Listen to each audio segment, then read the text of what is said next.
Bannange kiki ekyatuuka ku Birungi Samantha mwenna mwenna abafollowinga Birungi Samantha mubadde mukimanyi nti nno Birungi Samantha ali mu mbeera mbi era nga yeetaaga ssaala. Birungi Samantha abadde akola obutambi bwa TikTok era nga abasinga mumumanyi nga kiwulenge. Omwana ono yajja into public nga yeeyambisa omukutu gwa TikTok era trust me y'omu ku ba TikTokers abasinga okubeera ne following ennungi ate era nga abantu bamwagala. Ebintu bingi nnyo ebibadde mu bulamu bw'ono omuwala era tukijjukire nti nno bamubikako nti nno yeewadde obutwa ne bamubikako okubeera ng'afudde, wabula ate nekisangibwa nti nno Bambi yali agenze into a critical condition eyamutwala ku kitanda n'amalayo ebbanga ddene. Kakati ebintu bino nno byandibanga bizzeemu, naye ekibuuzo kiri nti kiki ekitawaanya Birungi Samantha?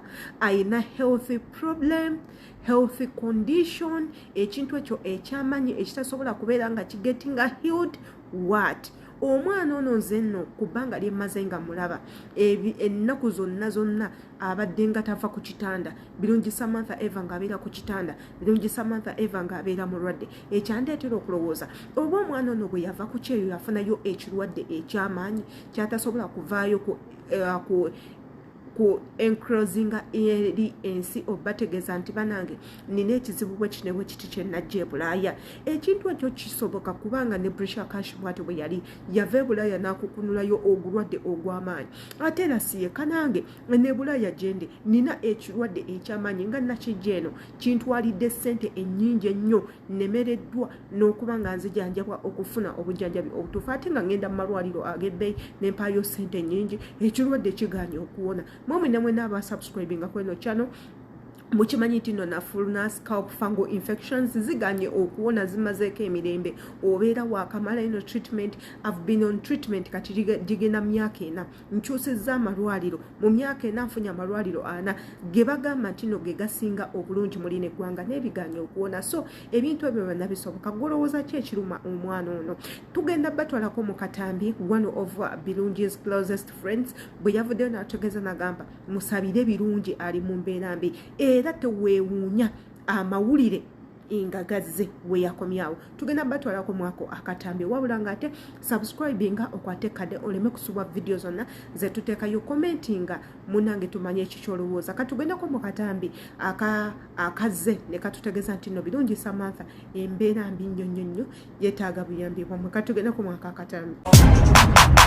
Waliwo njagala byatala waliwo yayagala okunzina kati nze simanye nkole ntya bino being confusing waliwo njagala byatala waliwo yayagala okunzina kati nze simanye nkole ntya bino being confusing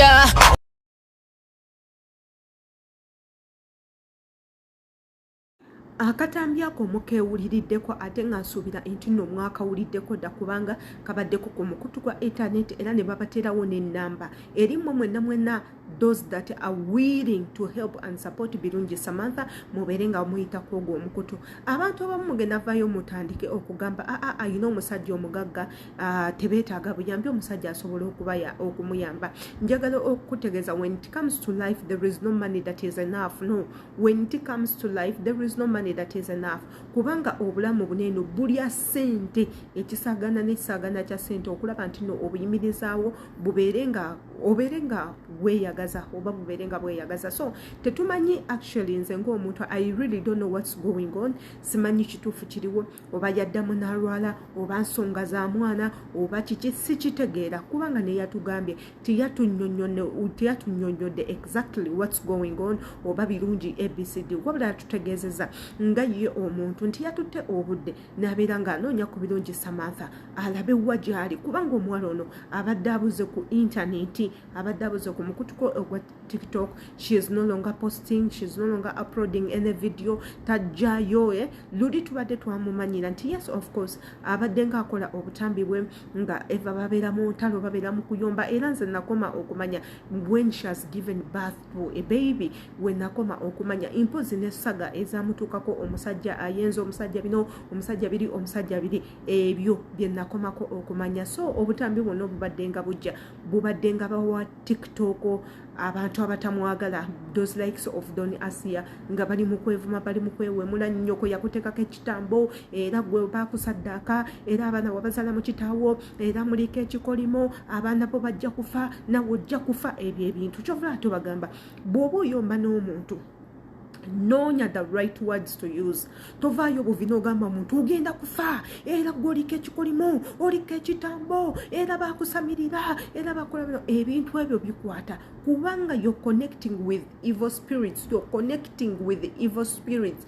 Emyoyo gyaffe gino eno giyina emyoyo emirala egibeera mu bank. Once you speak out something n'okiteeka ku muntu kisobola okumukwata kubanga oba otumye ekyo kyonna kyonna ekiri mu bbanga to go and take action on someone. So nze ndowooza mubeerenga n'ebigambo ebituufu ebyokukozesa, mulekerengaawo okupiimingako bannammwe ebintu ebibi obatuukako bisobola okutuukawo actually ne tutandika okukuyita nti nno oli mulogo, ne tutandika okukuyita nti nno oli musezi, ne tutandika okukuyita ebintu ebitajja naye nga ggwe you're the one who has brought that on yourself. So mulekerawo okozesa ebintu ebyo. And of course era tugendagendako mu butambi tulabe ki ekigenda mu maaso ate era tumale tukomewo mu butambi bwa Samantha ate era tumale tukomewo.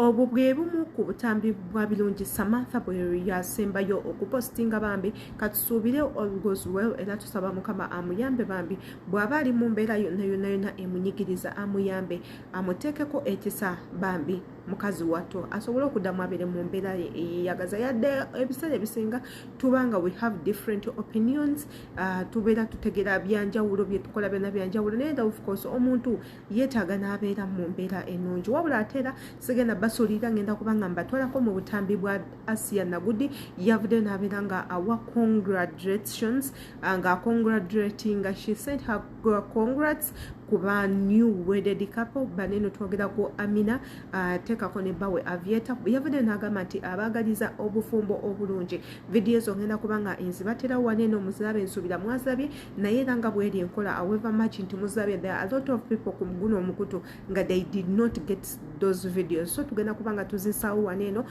nazo tuzirabe tuddemuko tuzirabe erabe ate tukomewo katugendeko mu butambe. So mbaagaliza obufumbo obulungi. Omukolo gwabwe gwabadde mulungi okusinziira ku nfuna yaabwe, ate gwayongedde okutulaga nti bakyali baana bato abavubuka abakyeyiiya naye just kuba nti erinnya lyabagejjako kati yo ensi neerowooza nti balina ssente. Maama ono ani ayogera omutuufu kati? Ne Mama Fati. Mama Fati ebigambo bye nga tebyawukana na bya Donasiya. Byawukanira ddala. Donasiya oli aboggoka. Omukolo wano muzikize emiggo.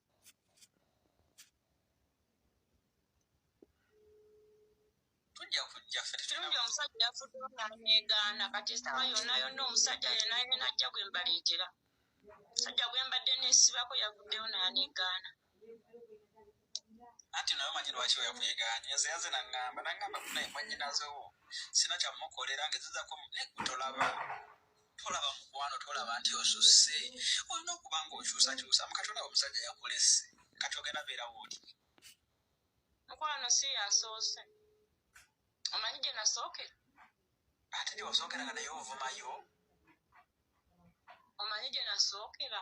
ati naye gye wasookera ovumayo n'ogamba oli omusajja mu bakyamu tomulabangako kati yuuyo n'ogobadde osibiddeko oluwuzi ono nga baavaayo ne beekalakaasamu ebagenda okuvuma Lwaki Masi bwe yaliisizza abaana embizi kifo ky'okutuukira kawala Masi eyamusuulirawo abaana ate Lwaki Masi bwe baabukira natunuulira n'engambala bannyo bano nga ne mu busiraamu mulimu ekigambo ekigamba nti bw'otambula n'otuuka awantu nga tewali kyakulya tewali kyakunywa ng'ekiriwo y'embizzi yokka obusiraamu bukukkiriza okulya embizzi kukola nafusi yako okutaasa nafusi yo.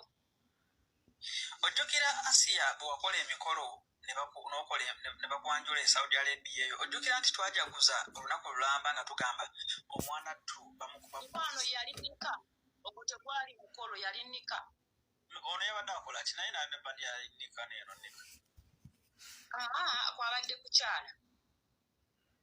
Ebyo n'ebigambo byavudde mu Nagudi Asiya nze nga Adita omuwala oyo namukyawa sikyamwagala n'obulamu bwange bwonna yadde nga talina nnyonze kye yankola Yesu yakolako ko ataaka gye ndi naye n'akizuula nti nno nange siri mwangu n'akitegeera nti nja kubanga muddamu so ebyaffe ne bikomaawo simutwala nnyo omuntu ali serious kubanga trust me nze omuntu w'omutima omubi ogusukkulumye nga togukweka nagukweka wabula ogwanika mu nsi abantu bonna ne bagulaba nti gwe eva oli wa mutima mubi omuntu oyo bannange aba atiisa omuntu oyo atiisa nze omuwala oyo atiisa simanyi kyayika ne wendi musanga mu kkubo ndyekweka simanyi wendi musanga mu kkubo nakikyenkola era nsaba Katonda ateekewo gapu ennene neme kumusisinkana de n'omulundi n'ogumu kubanga simanyi mutya nyinza n'omwekanga nyinza n'ofuna ekirooto ekyentiisa nga musisinkanye so nsaba Mukama aleme kubanga nsisinkano y'omwana oyo